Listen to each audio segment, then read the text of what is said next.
பாட்டாளி மக்கள் கட்சி திமுகவோட கூட்டணியில் தான் போகணும் அப்படிங்கிறது ராமதாஸ் ஐயா விரும்புகிறாருனோ, இல்லை பிஜேபி என்டிஏ அலைன்ஸில் தான் போகணும் அப்படிங்கிறது அன்புமணி அவர்கள் விரும்புகிறாருனோ ஒரு சண்டை போயிட்டுருக்கு. அவர் திட்டுறதும் இவரை திட்டுறதும் இந்த கட்சி என்னதாங்க இப்படி அப்படிங்கிற மாதிரி தொண்டர்கள் கவலைப்பட்டுருக்காங்க.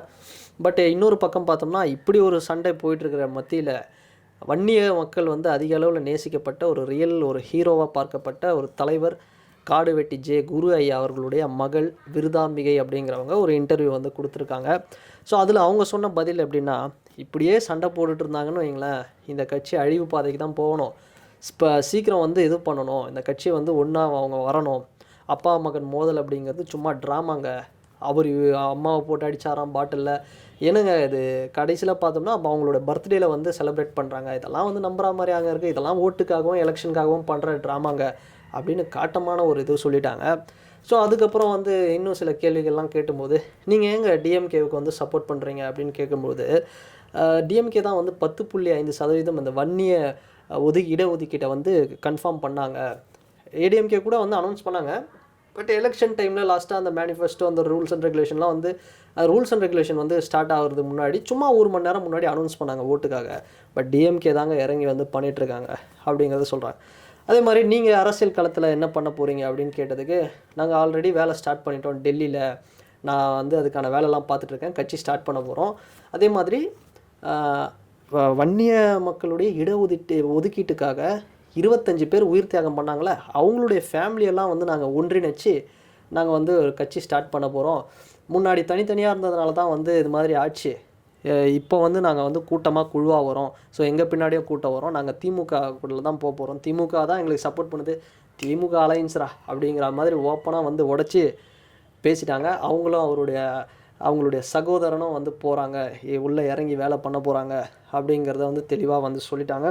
ஸோ இதை தாண்டி 2 பேரும் சேர்ந்துருவாங்களா அப்படின்னு கேள்வி கேட்டது. அதாவது ராமதாஸ் ஐயாவும் அன்புமணி அவர்களும் சேர்ந்துருவாங்களா அப்படின்னு கேட்டதுக்கு, சேர்ந்து தாங்க ஆகணும். சேரலை அப்படின்னா பாமக கண்டிப்பாக அழியும். அவங்க சேர்ந்தால் மட்டும்தான் இதுலேருந்து ரெக்கவர் ஆக முடியும். சரி, சப்போஸ் 2 பேரும் சேரலை அப்படின்னா நீங்கள் எந்த டீமில் இருப்பீங்க அப்படின்னு கேட்டால், கண்டிப்பாக நான் ராமதாஸ் ஐயாவோட டீமில் தான் இருப்பேன். அவர் இல்லாமல் எதுவுமே இல்லைங்க. அவர் தான் பாமக ஒரு கட்சியாகவும் ஒரு மிகப்பெரிய லெவலில் கொண்டு போனார் மக்களுக்கு பிரச்சனைகளில்.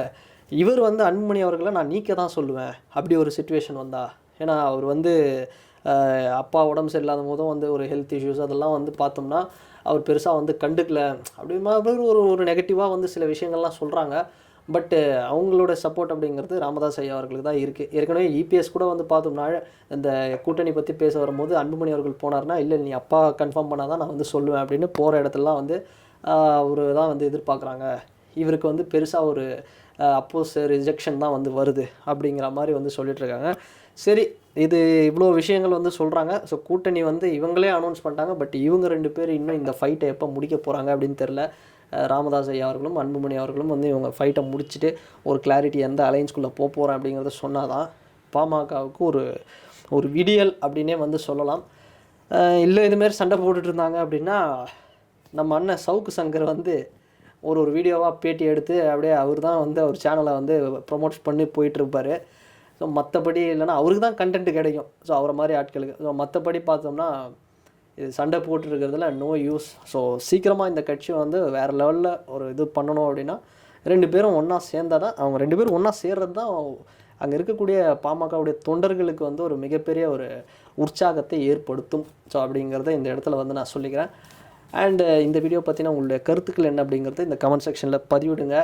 சில பேர் கேட்டாங்க, அதாவது நீங்கள் ஏன் ப்ரோ மற்ற கட்சி பற்றிலாம் பேச மாட்டீங்க? ப்ரோ நான் எல்லா கட்சியை பற்றி தான் பேசுகிறேன், எல்லா கட்சியை பற்றியும் பேசியிருக்கேன். நான் என்ன நினச்சிக்கிறாங்கன்னா, டிவிகேலேருந்து நான் டிவிகே சப்போர்ட்ரு அது மட்டுமே நான் பேசுகிறேன் அப்படின்னு. ஃபஸ்ட்டு வீடியோவில் பாருங்கள், நான் எல்லா கட்சியை பற்றியும் பேசியிருக்கேன்.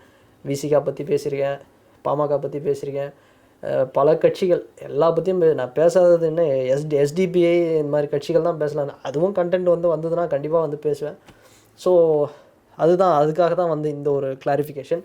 அண்ட் இந்த வீடியோ பற்றின உங்களோட கருத்துக்கள் என்ன அப்படிங்கிறது இந்த கமெண்ட் செக்ஷனில் மறக்காமல் பதிவிடுங்க. அண்ட் வேறு ஒரு வீடியோவில் வேறு ஒரு கான்டென்ட்டில் நான் உங்களை பார்க்குறேன். பாய்.